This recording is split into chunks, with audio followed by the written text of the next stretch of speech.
بسم الله الرحمن الرحيم حمدا لك يا رب والصلاة والسلاما على من لا نبي بعده محمد بن عبد الله صلى الله عليه وسلم وعلى آله وصحابته ومن والاه وبعد فالسلام عليكم ورحمة الله وبركاته. Allah subhanahu wa ta'ala tumwebaza akoze enteekateeka ennungi bweti tubeera nga alhamdulillah tusinkanyeko wano omulundi omulala kuba nzijukira twaliko wano oba omwaka era oguwedde ku Lanyard Junior School ng'ekitukuŋŋaanyizza wano kwe kubaako ne kye tweyongerako kubanga omusiraamu buli kiseera ateekwa okuba nga alina kyayongerako era bwe tukuŋŋaana mu kifo ekifaanana bwe kiti wabaawo embeera bbiri. Waliwo abazze okuyiga aye ne wabaawo n'oyo abazze okwejjukanya. Ezo embeera bbiri ze zibeerawo nga bye ngenda okwogera yejjukanya bwejjukanya ate omulala ng'agenda kuyiga biyige. N'olwekyo neebaza aba Lanyard Junior School olwa embeera eno gye baateekawo okubeera nti at least buli mwaka tukuŋŋaanirako wano ne tubaako engeri gye tuyigamu awamu n'okwejjukanya. Bannange mwebale nnyo, mwebalire ddala.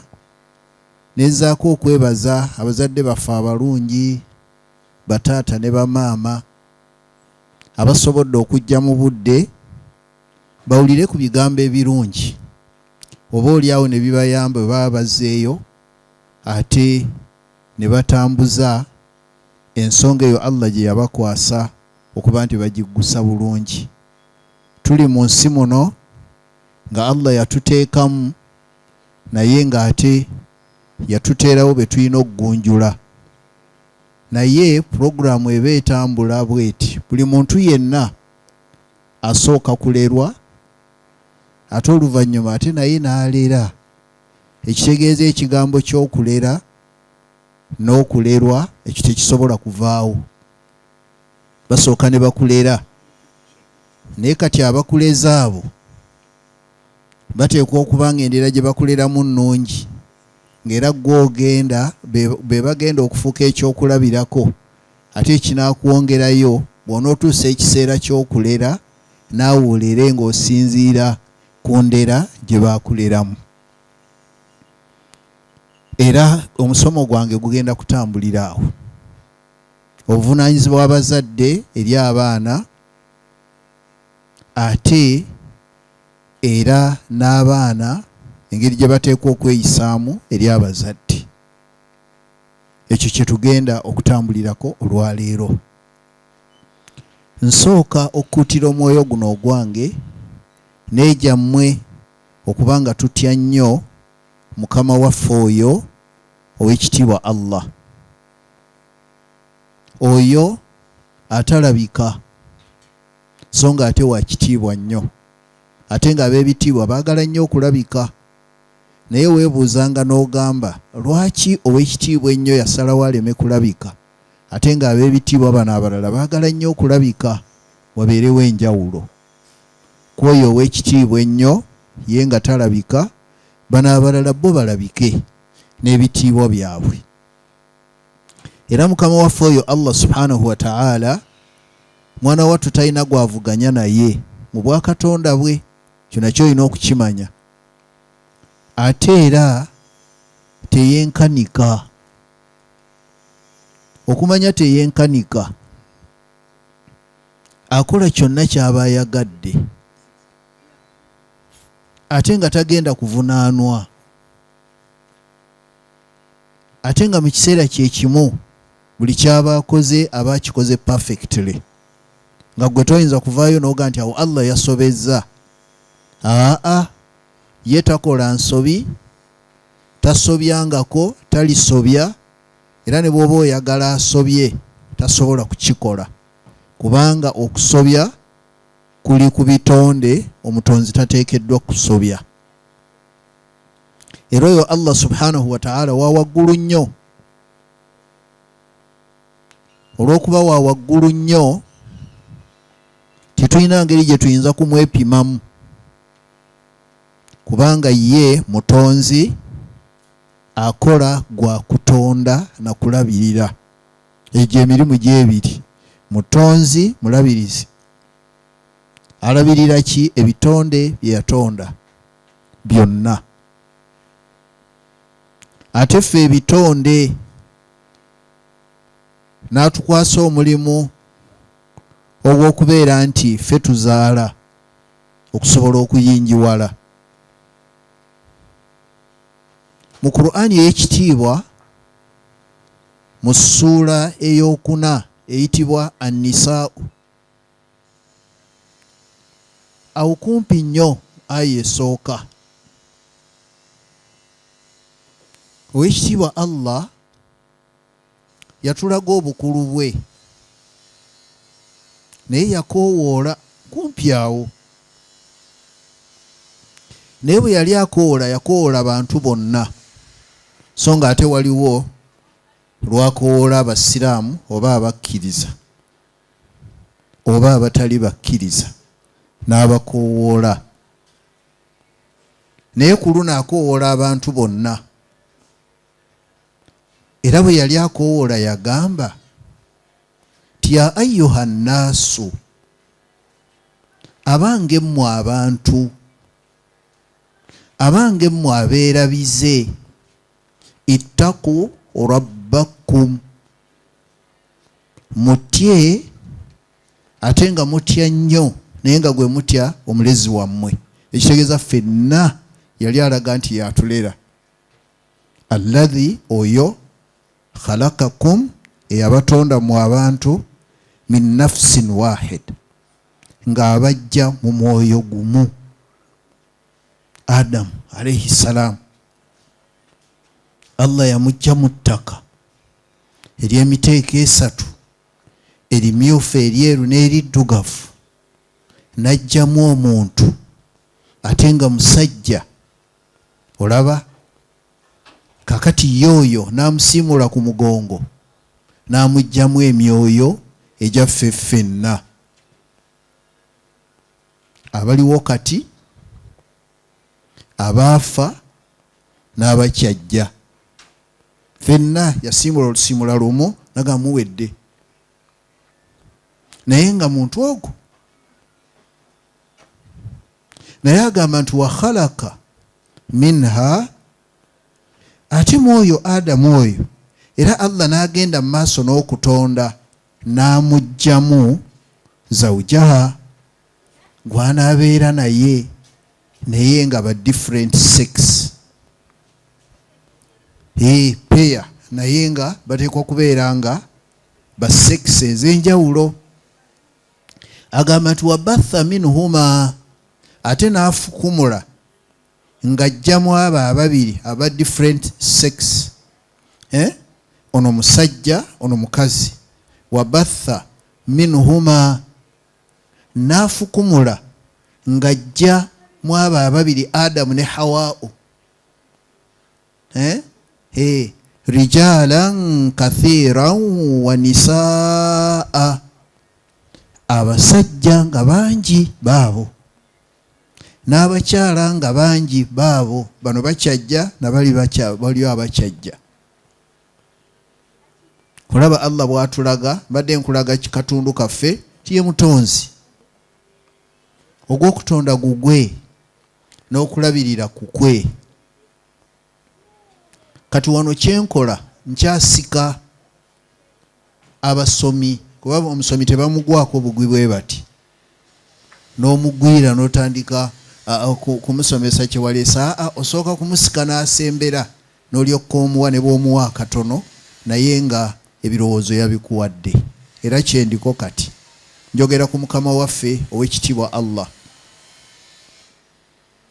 Kakati Allah bw'abanga mutonzi ate era mulabirizi, okumanya alabirira alabirira abantu ffenna ne tumatira, n'alabirira ebiwuka ne bimatira, n'alabirira ebisolo ne bimatira, n'alabirira ebinyonyi ne bimatira, n'alabirira bamalayika ne bamatira,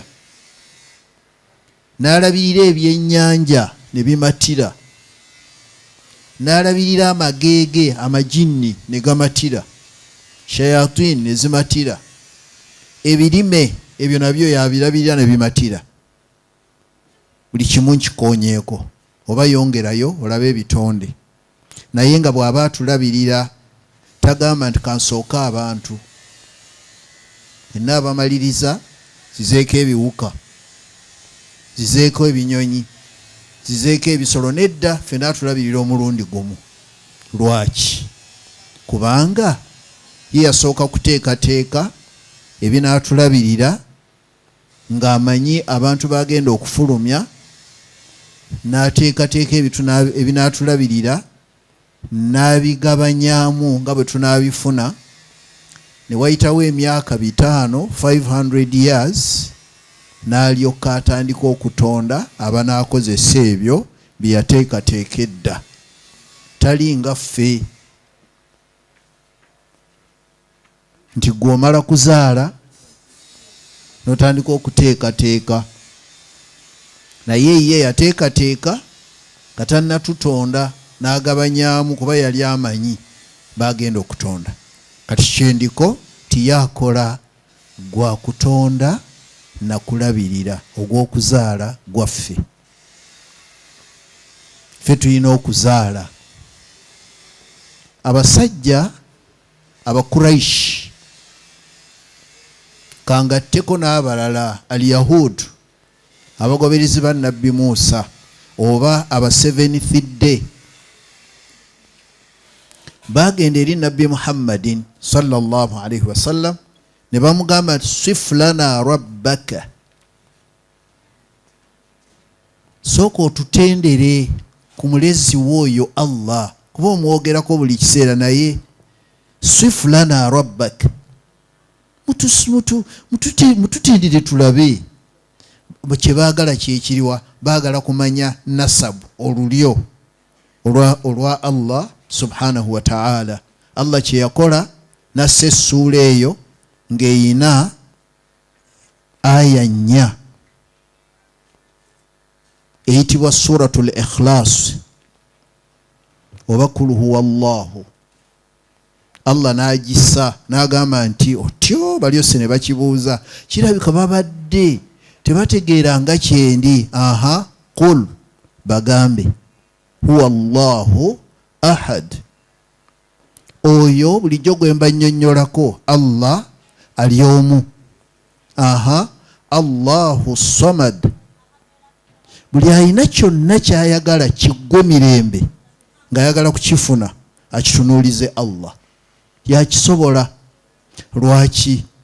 Bw'aba abagabirira ye tagamba nti abaana bange bano ate n'abawaaki oba byennyina byensigazaawo by'abaana. Kyeyava agamba nti lam yalidde, ye talina mummwe, talinaamu mwana ti anaagamba nti bino by'abaana bange. Walam yuladde, ate era tajja kugamba nti bino by'abakadde bange, leka mmale okuwa bakadde bange. Nedda. Olaba bwe yennyonnyola Allah n'agamba nti walam yakun lahu kufuwan ahad, ate era talina kifaananyi kyonna kya kintu kyonna kye yeeteekamu. Ng'oba otambula n'oga nti naye gundi nga wafaanana Katonda. Laisa kamithilihi shay'un, talina kyonna kye yeeteekamu nti kati kino kifaanana. Oyo Allah subhanahu wa ta'ala. Obwamala okutegeerekeka ogattako okutegeera ababaka ba ambiyai wa rusul, bannabbi n'ababaka. Abo nabo bw'obategeera, bino byonna bye ŋŋenda okwogerako oba ojja kubitegeera Allah yabalonda muffe n'agamba gwe Daud alayhi salam nsazeewo nkutume era nkuwe n'ekitabo az-Zabur. Allah yasalawo naye nga amujja mu bantu. Yensonga lwaki ow'ekitiibwa Allah yayogera mu suratu Ibrahim chapter 14 sura ya 14 verse 4 aya ya 4 mu suratu Ibrahim. Ow'ekitiibwa Allah yagamba a'udhu billahi minash shaitanir rajim wama arsalna min rasulin. Olaba Allah bwayogera saakolako ku nsobi yonna kutuma mubaka gwe natuma eri abo be namutumamu illa bilisaani qawmihi, okujjako namutumanga eri abantu aboogera olulimi olumu nga ye. Olaba era Allah kye yakola amujjamu mmwe ng'ayogera olulimi lwe mwogera. Lwaki? Liyubayyina lahum, alyoke abannyonnyolere ddala abo bamutumyemu, alyoke abannyonnyolere ddala ng'ayogera olulimi lwe boogera.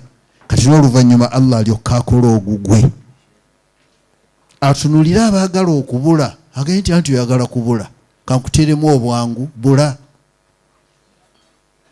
Era atunuulire abaagala okuluŋŋama abateeremu obwangu mu by'okuluŋŋama baluŋŋame. Naye bwe yali amaliriza yagamba nti wahuwa al-azizu al-hakim, ye yekka atalina nsonga gye yeenyigiramu n'atawangula, ate kakensa mu buli kimu. Yatuma bannabbi n'ababaka. Nakugambye bino bw'onoobitegeera wali nga ndeeto ojja kulaba nga kyangu nnyo. Allah mumaze ndi ku babaka.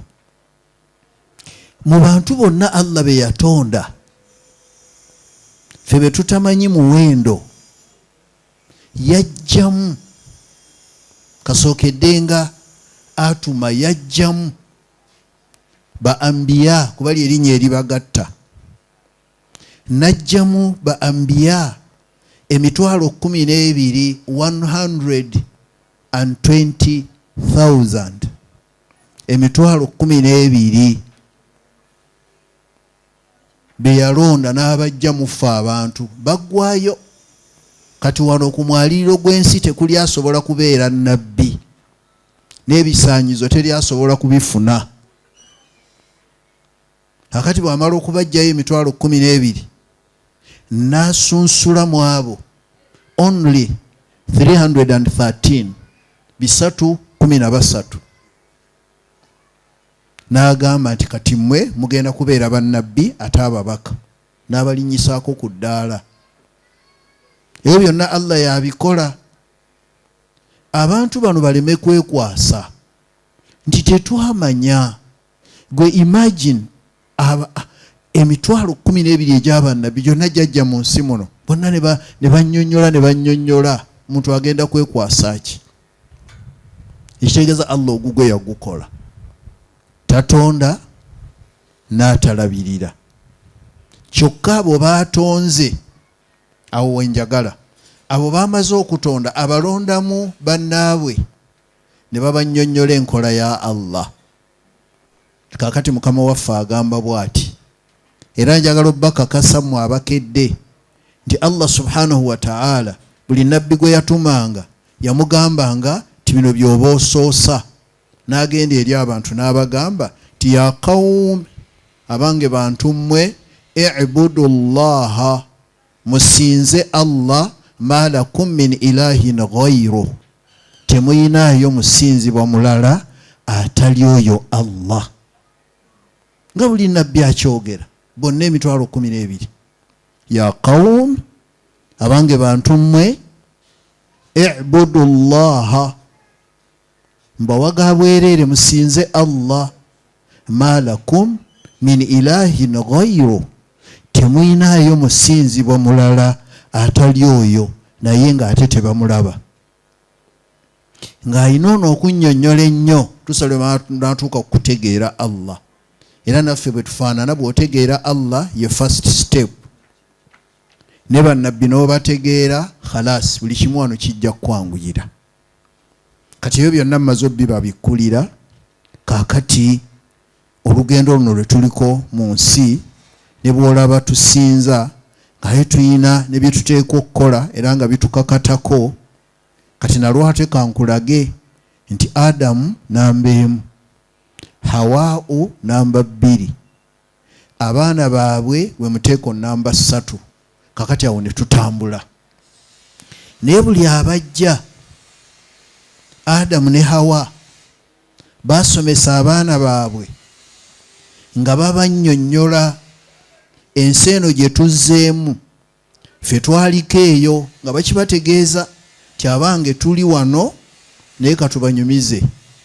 Eyo gye twali twakeeranga bukeezi kulya.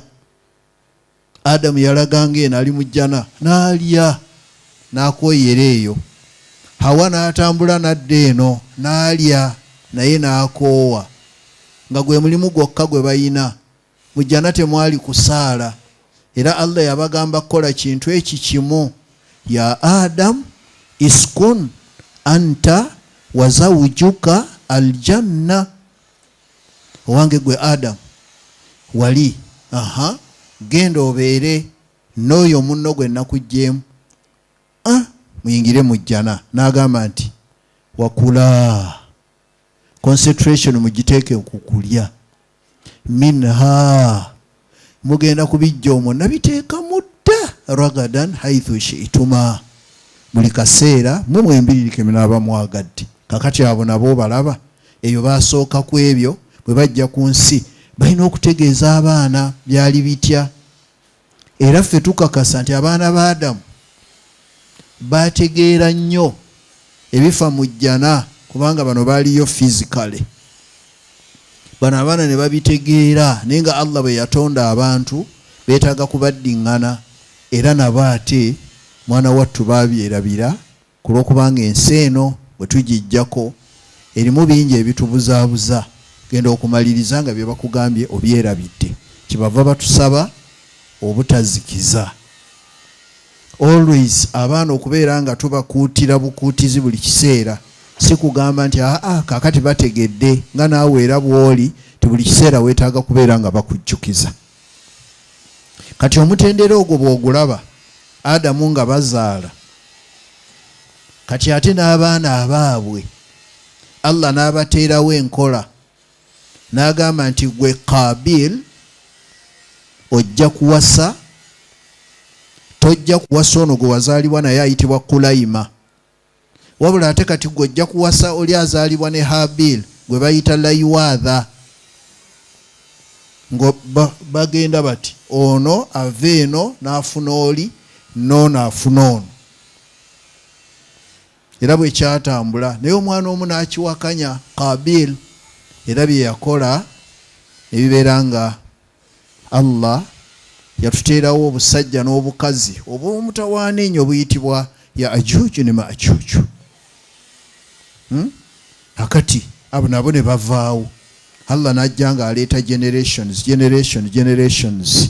Kakati ng'okulera kuteekwa okubaawo kuba abantu bayingiwala, embeera zikyuka. Abantu obagamba bino leero ogenda okutuuka enkya nga tebeetaaga kugamba birala. Waliwo ebize nga bipya ng'era Allah bwe yateekateeka titutandikira eno nga tugenda mpola mpola. Kati mu kuleera oba abazadde, ngenda kusookera ku bazadde. Kakati abazadde babeera babiri, naye bwe weetegereza obulungi endera abazadde gye twaleerangamu abaana edda, eyo twagyerabira ne tugooma. Kyekireetedde bano abaana okubeera nga kati olera n'atakuwulira, kubanga enkola twagikyusa. Baleranga batya abaaleera ffe ng'ekyalo kyonna kikwatira wamu, nga nze wadde anzaala y'ono naye nga nnyina okuwulira n'oli omuzadde omulala byaŋŋamba, so si kutwala byono ono taata yekka. Era mulaba abaana batujagaladdeko ng'omwana oli ayinza okumutuma, omwana n'aga nti ontumiriza gw'onzaala, kati tubatadde ku mbeera ey'okulowooza ti gwe muzadde we gwe wekka gw'olina okumugambako, which is bad. It's high time naako tukateekemu. Naye ebiseera buli we babitambula okurivasinga situation tekutera kuba kwangu. Muteekwa okubeera nga buli omu akakanyala n'okkiriza omwana wo ne bamugambako. Otherwise gye tulaga tuyinza okulemererwa. Njagadde mbaleetereko wano ku aya esangibwa mu suratu Ar-Ra'd chapter 13 verse 11. Ngambye chapter 13 essula eye-13 verse 11 aya eye-11. Owekitiibwa Allah agamba bw'ati, a'udhu billahi minash shaitani rrajim, agamba lahu mu'aqibatun min bayni yadayhi wa min khalfihi. Buli muntu yenna gw'olaba oyo olugoloobi oba Faisal oba Mahmud yenna gw'olaba ayina abakuumi oba bamalayika Allah be yamuteerawo, min bayni yadayhi wa min khalfihi. Abamu batambulira wano mu maaso, abalala eno mu mugongo. Naye lwaki? Yahfadhunahu min amrillah.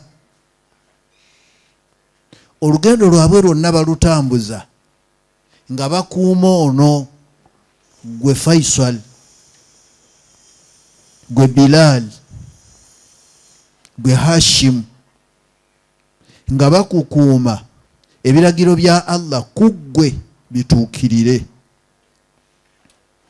Yahfadhunahu min amrillah, ebiragiro bya Allah bituukirire ku oyo gwe babakwasa. Naye Allah agamba ti inna Allaha, mazima ddala Allah la yughayyir, takyusa ma biqawmin, ekyengera kyabaawadde abantu, hatta yughayyiru ma bi anfusihim, okutuusa nga bo basazeewo ne baga nti wadde yakireeta bw'ati ffe katukikyuse tukitunuza awalala, ne badooba. Kati buli kudooba kwonna kasa mukyuse enkola Allah gy'ayagala beppa ne mugitunuza walala, muba muyina kudooba ne musika ekintu nga tekikomawo. Omuzadde n'agamba abaana babadde kibana batakyagambikako, isiyu si bo, kubanga mwakyusa ne mubatwala okuba ab'ekitalo tebagambwako. Kati ogenda okukakkana nga kikyuse, kati ate ne bafuuka headache, ne babawa headache just because twakyusa. Inna Allaha la yughayyir ma biqawmin hatta yughayyiru ma bi anfusihim wa idha arada Allahu biqawmin su'a fala maradda lahu. Ate Allah bw'aba ayagaliza abantu okudooba teri ayinza kukijjawo. Kuba mmwe mwakyagala, ayina enkola gy'ayagala tuleremu abaana, mwe mugikyusizza. Kati ng'aga nti kale mukwatirawo mujja kulaba. Kati kiki mwijja emitawaana gye tusanga. Naye can we reverse the situation? Tuyinza okuddayo ku nkola eri, kyekintuuzizza wano. Tuddeyoko emabega tukitunuulire. Abaana tuyinza okubakwata ne tubalera bulungi nga bwe twaleerwa ffe abalera bannaffe obubi ate nga ffe baatulera bulungi. Gwe tewasanyukako kulaba nga n'atakuzaala akugamba ekigambo ne kiyingira? Tewasanyuka ng'okuyita mu kkubo, abaana abawala baayitanga mu kkubo naye ng'ayinza okufukamira enfukamira nga 10 naye ng'agenda bugenzi ku dduuka. Abo bonna ne bamuwaako obujulizi nti oyo omwana takuyitako nga tafukamidde. Kati endera eyo gy'omulera eyiyo baani abanaakuyambako? Awo wekiri, kubanga ffe tubiwabya. Tunaddayo ng'osobola okukimira, ng'omwana osobola okumuleka n'akimira muliraanwa amazzi. Njagala njogere ku bintu nga senga tuba tubiizizza eyendera y'abaana entuufu. Ng'omwana wa muliraanwa ayinza omumukulekera n'alyako ku mmere eyeewuwo nga teweemulugunyizaamu. Okyayinza okuleka munno najja eryanda eririko omuliro ku sigiriyo n'otamusaba muliyita bisi, n'otamusaba liri nti owaayi lyogyewo zaawo. Oli najja atutte eryanda naye afumbira abaana, naye oyagala jje n'eryanda lya replacing awo. Omwana owuwo n'omulekera muliraanwa, kyokka ate n'ositula sukaali owuweeka n'omuwaayo nti oyo ye waagundi. Bw'eneeba mmere toleete minwe nagyo giteeke wali, oleete n'enva n'ennyaanya. Kati banaabifumba batya? Owuwo bamufumbire yekka. Owuwo bamufumbire yekka bagamba nti eno ya zaituuni bwe baalese wano, kakati mweno yeeyammwe. Ebyo byonna bye tukola bye bigenda okuleeta obuzibu. Inna Allaha la yughayyiru ma biqawmin hatta yughayyiru ma bi anfusihim wa idha arada Allahu biqawmin su'a fala maradda lahu. Yoli asobola kukijjayo okujjako nga ffe tukyusizza ne tugamba yes tulina kulera bwe tuti. Kakati omuzadde bw'oba olera omwana tomulera wekka, ye pointi yange. Avoid okulera omwana nga omulera wekka, tojja kufunamu. Kubanga ensi ekula, abantu bateekwa okukolagana, naye omwana omuliko omulera wekka, abalala tebajja kumugambako, tojja kuyitamu. Yeetaaga omwana buli waayita ng'amanya waliwo abayinza okumugambako. Tetujja okufuna community yaffe ey'obusiraamu nga nnungi. Abazadde mu maka obuvunaanyizibwa Allah yabukukwasa dda. Kasita yakukwasa obuvunaanyizibwa alaga nti zaala.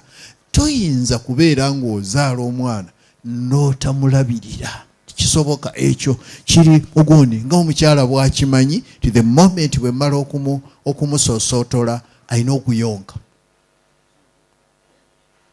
for 2 years emijjufu. Ate Allah yakyogera mu Suratul Baqara mu aya gye muneenoonyeza. Ekitiibwa Allah agamba walwalidaatu, n'abo be nateeka amabeere ku kifuba. Alwalidaatu mmwe. Atowa oda oba akuwa amagezi. Yurdi'na awladahunna hawlayn kamilayn liman arada an yutimma ar-radaa. Omulaba ekyo Allah teyakikugamba, katunuulira kye mwekola. Wakyaliwo omukyala awo atwala emyaka 2 bw'oba wooli nkoleramuko bw'oti 2 years. Very good. You deserve a credit. Good. Ekyo Allah kyagamba. Omwana oyo okusobola okumukuza omulungi, naye majority tebakikola. Ebintu byonna mubikyusizza kyagamba. Gwe gy'okyusiriza olaba okyafunamu. Olekaawo tokyasobola kumulabirira, omutaddeko omulala atamuzaala yamulabirira. endabirira gyamulabiriramu togimanyi, you don't care, you are after this. Look here, you are after this. Naye buli lw'okyusa n'oga ndi njagala ssente, olina ky'ofiirwa. Yenkola ya Allah. Bw'ogendereranga nga Allah bw'aba akuwadde ekintu n'otakifaako n'okyusa, you lose the other one completely. Katugenda kukola tutya ng'ate Allah yagamba walwalidaatu. Noonyeza aya eyo, abahufadhi tebali waawo, jagala kuma yes, 2:33 chapter 2 verse 233. Eyo aya Allah agambye ati ambaddiramu abakyala ate munkoze bulungi ne mujja, kubanga ebintu ebisinga obungi mu tarbiyatul awlad bigomedde nnyo wammwe. Walwalidaatu bennateeka amabeere ku kifuba ag'omugaso, fe agaffe tegalina mugaso. Bakayita kakulubbala kalipa, kali okwo just kumanya nti Allah yatuwunda n'atuteekako ako, naye tosobola nakunnyonnyola mugaso ki gwe kayina. Faisal ako Allah ke yakuwa kayina mugaso ki? Naye gwe already you have the answer. Lina mugaso ki kuyonsa mwana? Mwana ki gwenzadde oba gwe ngenda okuyonsezaako munnange nga Allah ageze? Bikibeera naye ekyo kyakyuka.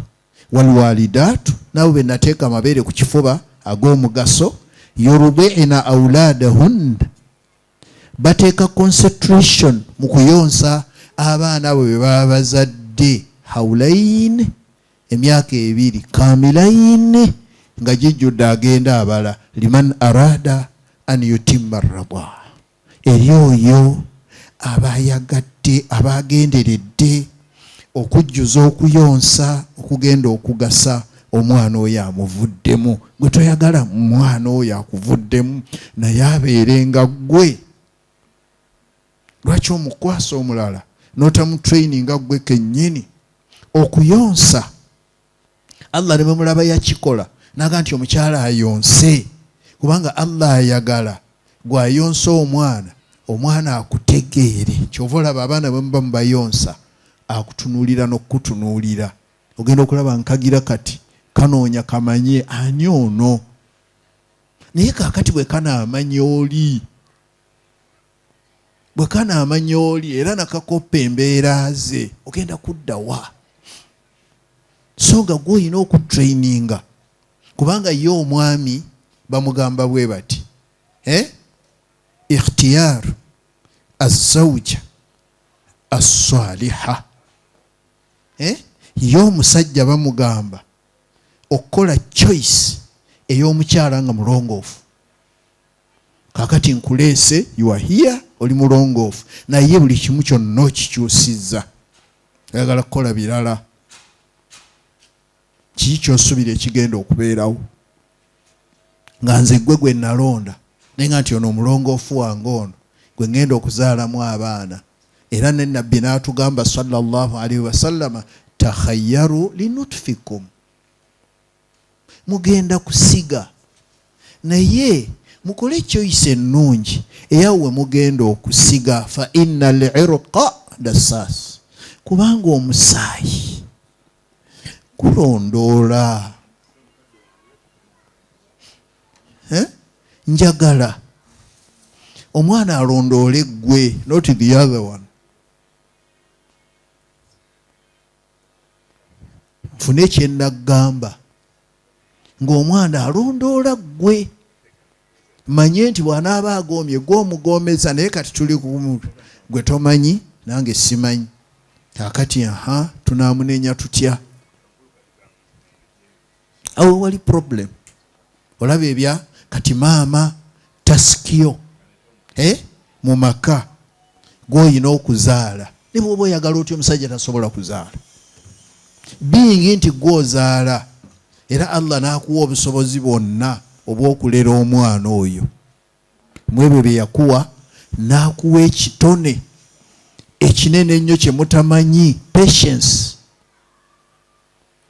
ekyo ffe teyakituwa n'akikwata n'akibagonnomolako. Lwaki?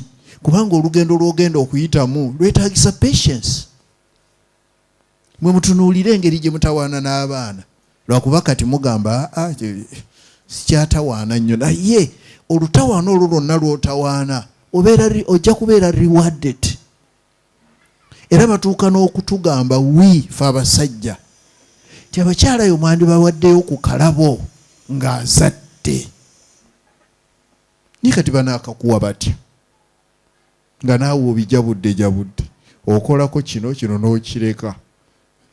Naye tajja kufuna maanyi gakuwa. Naye gwe mulage ti abaana ngenda kubalabirira nze batwale nze, tuleme kwevuma balala. Okay? Olubuto myezi 9 n'ozaala obwo obulumi n'obuyitamu. Sirabangayo mukyala atuula wali ng'ali muleba nga munna ali eri ayaziirana ng'ono atudde wano, ono omukyala n'aga nti ntiddeyo simulabanga, wabula agamba bugambi aveeyo nze nja kugukola, yaveeyo nze nja kugukola. Kati obugumiikiriza n'amaanyi Allah ge yabawa n'obumalirivu, bannange mukole kye muteekeddwa okukola. Teekamu amaanyi, yonse emyaka 2 emijjuvu.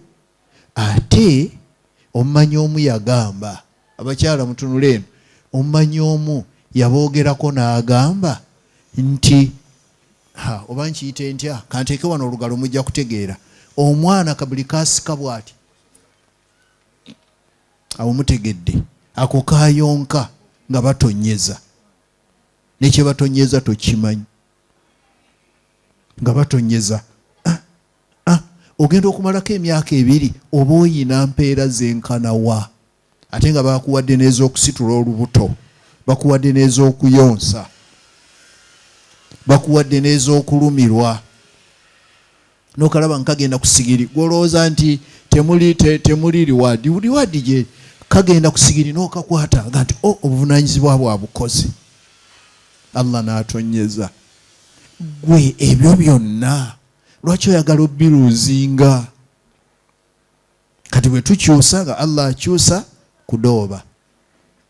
Ffe abasajja ffe tulina okulabirira. Gwe n'abaami weebali nabo ffe tulina okulabirira oyo. Era singa tuddayo ne tutegeera bino, bahajjati ndowooza mumpulira bulungi, singa tuddayo ne tutegeera ebintu nga bwe bitambula, nayagadde mboogereko nnyo abaami n'abakyala, ebintu bitambula bwe biti. Mutunule, ebintu bitambula bwe biti. Allah subhanahu wa ta'ala olw'okubanga enkola ye yonna eri waggulu wa kutegeera kwaffe, yakola bw'ati: yaddira n'atonda ekitonde kye bayita al-aqlu, ge magezi, n'akigabanyamu emiteeko 10, n'akwata emiteeko 9 n'agigabanyiza mu basajja bonna be yatonda. Simanyi muwendo gwabwe, naye yabawa emiteeko 9, 9 out of 10, waba wasigaddewo gumu. N'agukwata n'agugabanyiza mu bakyala, naye ng'ate abakyala be bangi ku basajja. Ekyo kiteeke wali. N'akwata ekitonde kye bayita ashahawa oba lust mu Lungereza, oba obwagazi mu Luganda, n'akiteekululamu ng'amaze okukitonda emiteeko 10, n'akwata emiteeko 9 n'agigonnomola ku bakyala 9, n'addira omuteeko gumu n'agugabanyiza mu ffe abasajja. Ffenna be yatonda tulina omuteeko ogwo, naye for you have 9. Olaba Allah tasobya. Eno ateekayo emu, n'ateekayo ne 9, neno n'ateekayo 9 n'assaayo emu, ogenda okugatta nga 10. Naye lwaki yakikola? Amaka gatambule, amaka gatambule, mukole ebinaategeerekeka nga muli mu maka. Abakukwata 9 n'aguwa mmwe, amagezi abakukwata 9 n'aguwa mmwe, amaka teganditambudde. Era naffe abakuddira mu last shahawa nga ffe be yawa 9, amaka teganditambudde. Twetaaga kamu. Nyiza obutasobola kunnyonnyola nnyo naye mukinoonyi. Bwatyo bw'ayagala tutambule. Amaka gano geetaaga okugayiga, abantu ne bategeera, kubanga Allah akola ekintu ng'akikoze perfectly. Naye bano balwawo kitegeera lwaki? Ashariatu fawqa al-aqli. Sharia yonna nga Allah bwe yagiseetinga eri waggulu wa kutegeera kwa muntu. Kakati tunuulira another situation. Allah n'atunulira ebintu ebina nga bya mugaso nnyo eri abantu abo ababiri, omukyala n'omwami. Biri ebibina factors 4. 1 as-sidqu, integrity. Ekyo kimu. Ate abakyala bali bawandiisa oba abaami bano bawandiika. Manyi mulimu abantu abamu baleeta omutwe n'agamba nti kanjiwe mu buyiyi nja kubitwala. Naye no munnange ensi eno gye tulimu kati oyiwamu naye bijja kudduka. Baatugamba dda nti makutiba qarra wa mahufidha farra. Olaba oyinza byonna biwulira naye n'omaliriza nga oviiriddemu awo nga bidduse.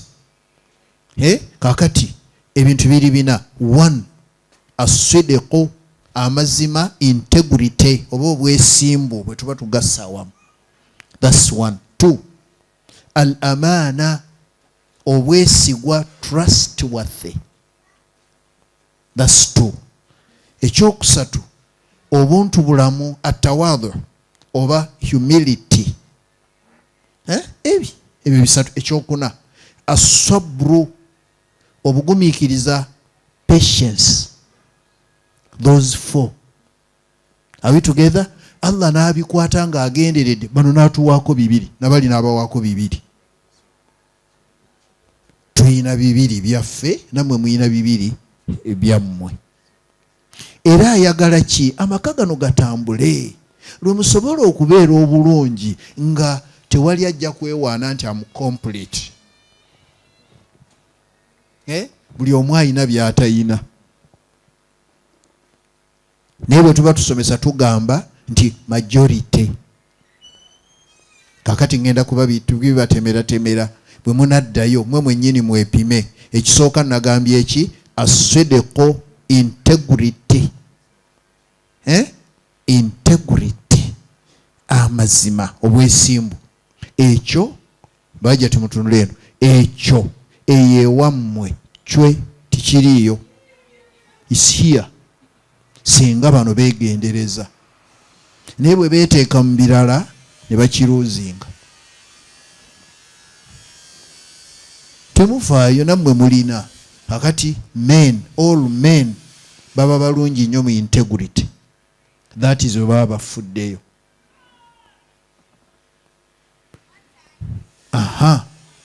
Ekyokubiri nagambye trustworthy, obwesigwa, al-amana. Wano tebuliiwo, here buli wali.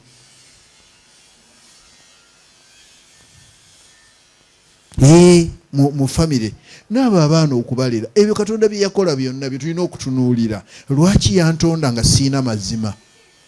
Yamanyi lwaki. Ate ono n'amuwa amazima, amanyi lwaki. Ate gwe lwaki yakuwa obwesigwa ono n'ataba nabwo, amanyi lwaki. Ekyokusatu humility, atawadhu, obuntu bulamu. Eyo teri. Is here. Yes, and accept. Accept, nze nja kunnyonnyola. Accept. Ebintu bwe tunaddayo ne tubiva gye biva ne tubitwala. Bino byonna bye twagala tujja kubifuna, naye abantu tebamanyi na kumanya eno. Abantu bayingira mu bifumbo nga tebamanyi na kye bali. Kugenda bugenzi mu bufumbo, ngenze kufumba, oteekwa okumanya ky'oli nga tonnagenda mu bufumbo. Nti amagezi nyina katono, obwagazi nyina bungi. Gwe amagezi ogayina, naye obwagazi butono n'ogenda ng'okimanyi. Bwe tugenda mu mazima, ono najja nago awaka, gwe n'oleeta obwesigwa, ono n'aleeta obuntubulamu, gwe n'oleeta obugumiikiriza, ne mutambula. Ng'ono wa mazima, ng'oli mwesigwa, ng'ono muntu mulamu, ng'oli mugumiikiriza. Ge makolo gaba mujja kugapushinga ahead. Teri asobola kubeera complete. You have all the four. Tekisoboka. Era ne Allah teyatacyagalangako. You cannot, tosobola kubeera complete. Kye bayita obufumbo, ng'ojja olina by'ogenda okuyiga ku munno, obikoppe naawe ofuneyoko, naawe okoppe wano ofuneyoko, mulyoke mutambule nga buli muntu yeegomba ekya munne. Oga nti bannaye singa nno nange embeera bwenti nga bwe musaba Allah, olwo obufumbo buba bujja kutambula n'abaana mubalera bulungi. Ekyo kyetaaga abafumbo okukimanya. Bwe tuba tuleera abaana, waliwo ebintu bina bye batugamba bye tuteekwa okwenywerezaako. Omuzadde beera ng'omanyi nti obusiraamu bw'oŋŋamba nti omwana gwenzadde nyina omukolera ebintu bina. Bye biriwa? Ekisooka, okumutuuma erinnya eddungi. That's one. Ngende mu maaso ndeeta ekirala. Ebintu bina abazadde mmwe mwembiriri mwina bikolera abaana bammwe. Ekisooka, abaana be muzadde okubatuuma amannya amalungi. Muve kugana amannya nga malungi. Olwaleero eby'amannya abalungi abantu baagavaako, baagala ga mulembe. Amalungi bagavuddeko, baagala linnya lya mulembe. N'agenda eyo n'asoma ekinnyanya, n'akisoma eyo n'akireeta. Ogenda okulya nga tamanyi na kukyatula, wabula yagamba tugenda na mulembe. Mugamanyi noga nti oba ono oba kati kino kikyagamba nga tokitegeera na kukitegeera, naye agamba omulembe bwe gutyo bwe gutambula, n'amannya baagatuwaaga omulembe. Tukoyegaliwa, tukoyega Rukayya. Ebyo tubikoye Rukayya. Tukoye eki? Ebyo tubikoye ebyo. Ayagala kati gali olugera becha. Gayagala wa tolina kyogenda kufunamu. Ekyokubiri, omwana oyo gw'ozadde gwe oba taata oba maama, mwenna muyina responsibility ey'okusalira omwana aqiqa, si haqiqa, aqiqa. Mwembi buvunaanyizibwa bwammwe. Ate abakyala mmwe mugayadde. Yes, kubanga bano beetaaga kujjukiza mu that part. Omukyala n'omwami asinga okufuna mu mwana kamubabuulire oyo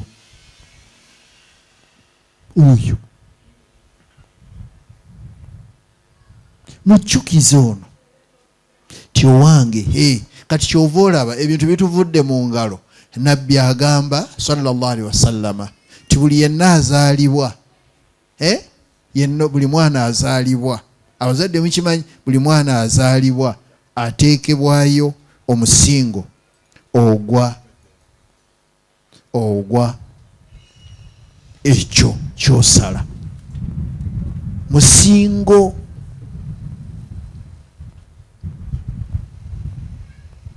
kullu maulud, buli yenna azaalibwa bekka maama faayo. Ogamba oyo nti baatugamba nnaku mmeka? 7. Lwaki 7? Naye ngenda kukibawa ensonga. Lwaki ba extending ali batwala ku 14 ate ne bakoma ku 21?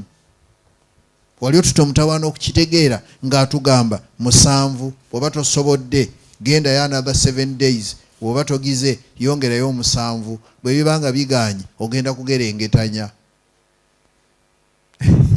Ogenda kugerengetanya ennaku 7 ezisooka. Lwaki ezo omubaka yazisimbako essira?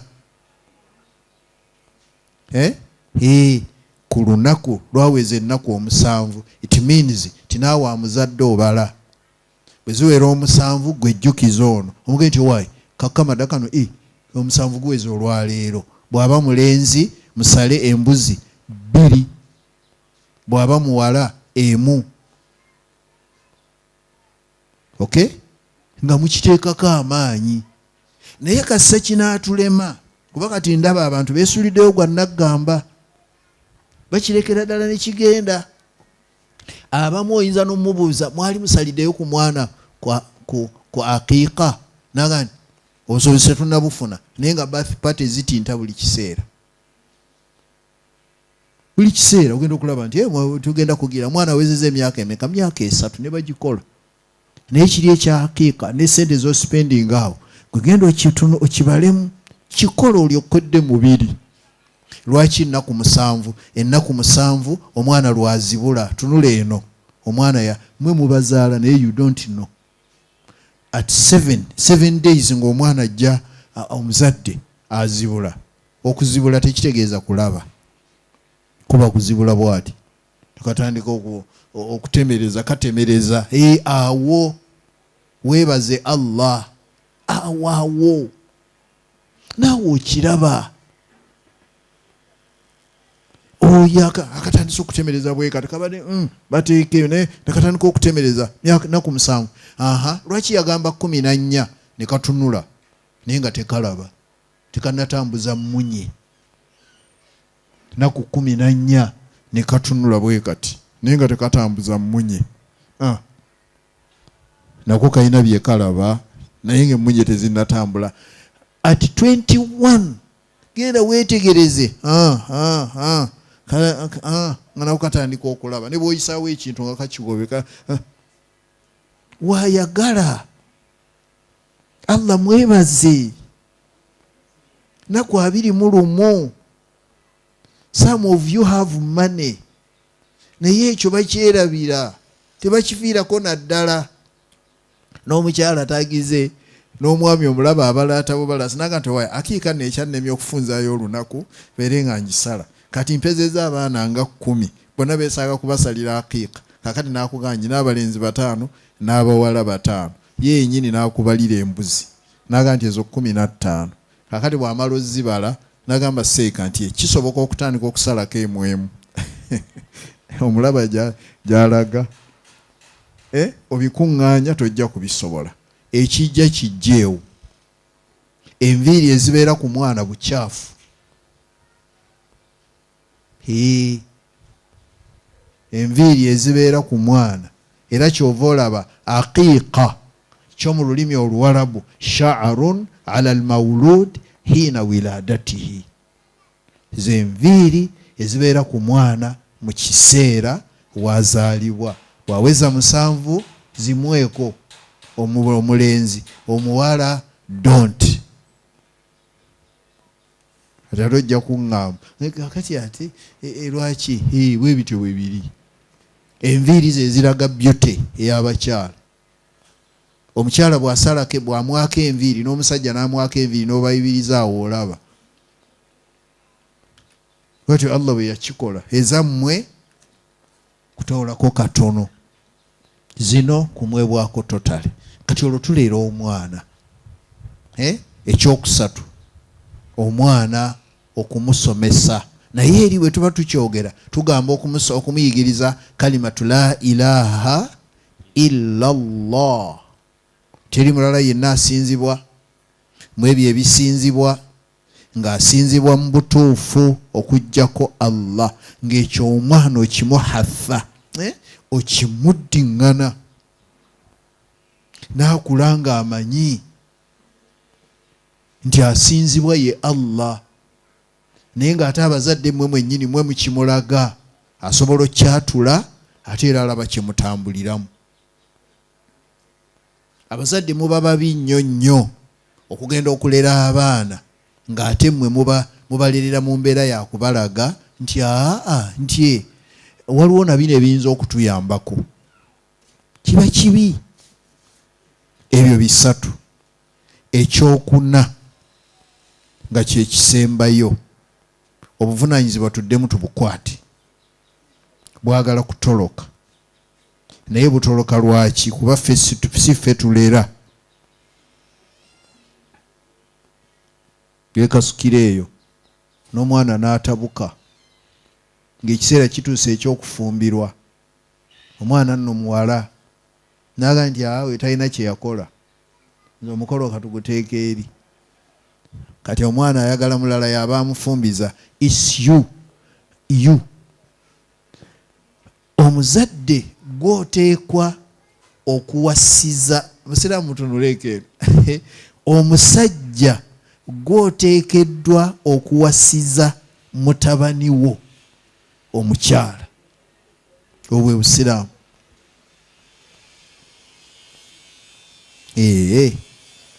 Ate era gw'oyina okufumbiza muwala wo. Byonna biri ku ggwe. Ng'oyambibwako munno oyo, ne mutuula ne muteesa, kubanga oli aleze bulungi. Ate tuteekwa okwongera okukomyawo kye bayita obutaneneŋŋanira mu bufumbo ne muteekamu bano. Sorry, ngamba abaana. Yo naye efuuse ettabu. Muneneŋŋana n'abaana ne mubateekamu ne boonooneka, mugenda okugira muti nga tekikyasoboka kukiyunga. Ebintu bina gw'obikola: okutuuma omwana erinnya eddungi, okumusalira aqiiqa, okumusomesa n'okumufumbiza. Kalaasi ng'omuggyako engalo, ne bw'anaakola ebirala byonna gw'obeera ku safe side, kubanga walera n'otwala n'okwasa n'ogaa nti n'omukwasa omulala agenda okumulera. Kakati oyo obuvunaanyizibwa bubwe, naye nga gwe wamuyambako ku ndera, n'atwala omuntu gwe walera obulungi ne batambuza. Ate ffenna eyo gye tutandikira. Njagala obbategeeza nti eddakiika nsigazza 4, ate era kati zikendedde, kano naatera okukata, naye nfundikira nga ŋŋamba bwe nti ffe abazadde abaana bano tuddemu okubanyweza ti ddala ffe tubazaala, nga tubalera tubalaga nti kino nze, kino kijja kukuyamba, kino kijja kukuyamba, na kino si kumuleka awo. Obatadde nnyo temubakubira ttooki, wabula kuteeka buteesa awo, olera bulezi nga tomukubira ttooki. Mugayidinge, gw'olina okugayidinga omwana. Naye oluusi n'omwana agenda n'atunuulira amuwa guidance. Omwana naye atunuulira agenda omuwa guidance n'aga nti guidance eno eneegendeka nayo. Ate gwe wataama ng'alaba by'omugamba, ate ye kale nga ye kale n'atabiwuliriza. Naye lwaki enguruuminga eno? Enguruuminga eno.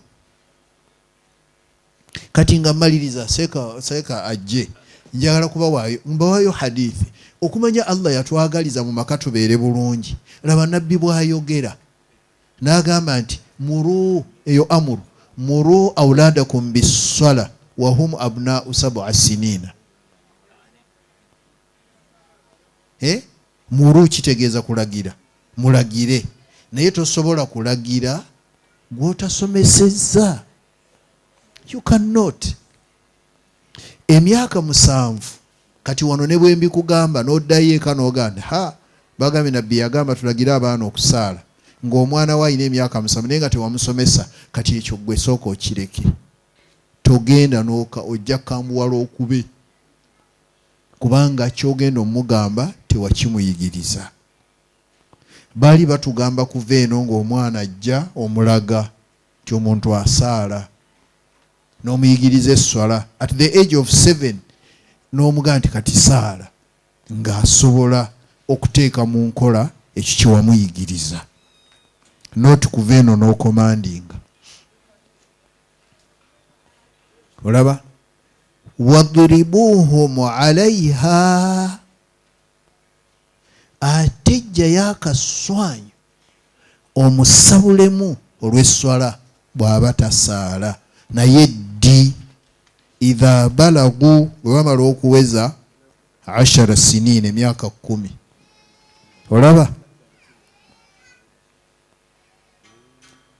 wafarriqu bainahum fil madaji', ate era ku myaka egyo 10 mutandika okubaawula, abawala basule bokka n'abalenzi basule bokka. Kati enteekateeka ennungi ng'eyo mubaka nno yabyogera sallallahu alayhi wasallama. wa amur ahlaka bissala wastabir alayha, we yali nabbi Ismail. wa amur ahlaka bissala wastabir alayha. Abasoma Qur'an mugende munoonye aye.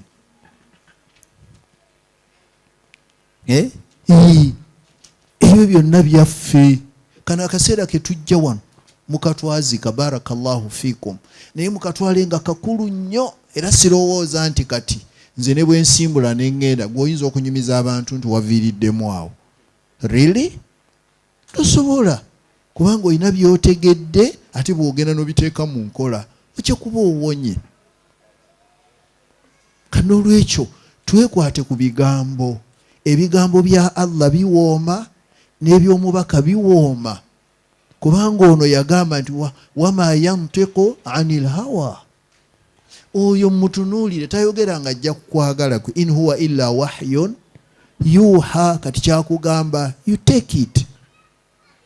Ne mukama waffe Allah n'ayogere no Qur'ani yonna nangikwetoolodde nenkulaga nga Allah agenda appointinga. Golooza lwaki yayogera ku musajja ayitibwa Luqman?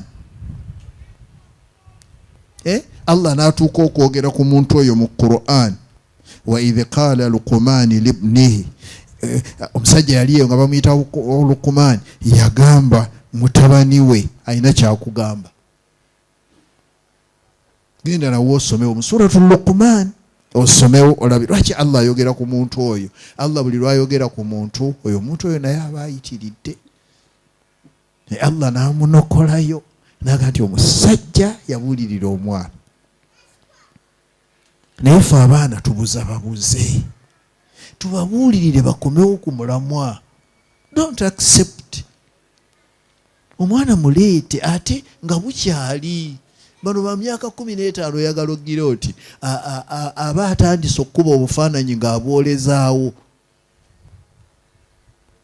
ng'alina n'engeri gy'awulira muli nti tebajja mumukoonako. Naye bagamba eno nga akaana okayina bw'okamma emmere ne kawulira, newe 15 ogenda okumumma emmere nga yamaguse edda ng'agenda eri adda alidde nga temukyalina ngeri gye mukola kye mukwatagana. Naye katandikeko okalagire omwana akola ati. Kati mwe abakyala, there is no reason why temulaga mwana bawaata batya emmere ng'akyali muto, n'akulaba buli kiseera okwata akambe. Naye bw'otookakwate ate eri gy'omufumbiza ng'agenda kukakwata problem. Ate ebivumo bitera kwolekera abo bijjeeyo, kubanga bamanyi gwe obadde oteekwa okumulera omwana. Ekintu kyonna mu bufumbo eyo gy'afumbiddwa n'atakikola ng'omukyala bw'ateekeddwa kukikola, abakasukaawo. Naffe abasajja abaana tubalage nti mu maka mwe tuli, ekintu ky'omwana omulenzi okulaba ku taata ng'amulaba buli kaseera bw'ati waali awaka kiina kye kimuzimba naga nti alina kyategeera n'omwana omuwala okulaba nga maama waali awaka alina kyazimba ebyo. Why do you separate? Ekyo nakyo mukirwanyise. Why do you separate? Separation egenda kuleeta mitawaana ku bano. Gumiikiriza ate abakyala Allah yabaga gumiikiriza ng'era bwe mwogera nti wano ndiwo ku lw'abaana eyo credit beerawo. Wano nze ndaba nti ndiwo ku lw'abaana. Yes, good. Beerawo. Bafulume ofulumye. Ebigambo bingi obudde butono kankomaawo. Nsaba Allah subhanahu wa ta'ala abateesiteesi bano abateeseteese abampeera empeera nga yajjana. Allahumma amin. Abayizi bano abazze naddala abakyala abo ai Allah nkusaba abazaana bo bano abazze wano olwaleero ne mbagamba ku bigambo bino bawo okutegeera ebigambo bino babikolereko babyongereyo n'eri abalala nabo babeere nga babikolerako olw'okubanga obusiraamu ddiini yakutuusa. Era nkusaba ai Allah batereereza amaka gaabwe. Allahumma amin. Gonza be bali nabo. Bateera omukisa mu maali yaabwe, mu byambalo byabwe, mu mibiri gyabwe, mu baana baabwe, mu baami baabwe. Era nkusaba ai Allah abazaana bo bano abazze wano bateekemu abo abatagenda kulwa mu bbaliro. Amin. Obateebesemu ebyo ebituufu bye bateekeddwa okukola bafune kiri kye wabalaganyisa. Amin. Abakyala mubadde mukimanyi nti mwe Allah mwe basinga okwagala okusinga ffe. Bemba mubadde temukamanyi ndikababuulira olulala. Salaamu alaikum wa rahmatullahi wa barakatuh.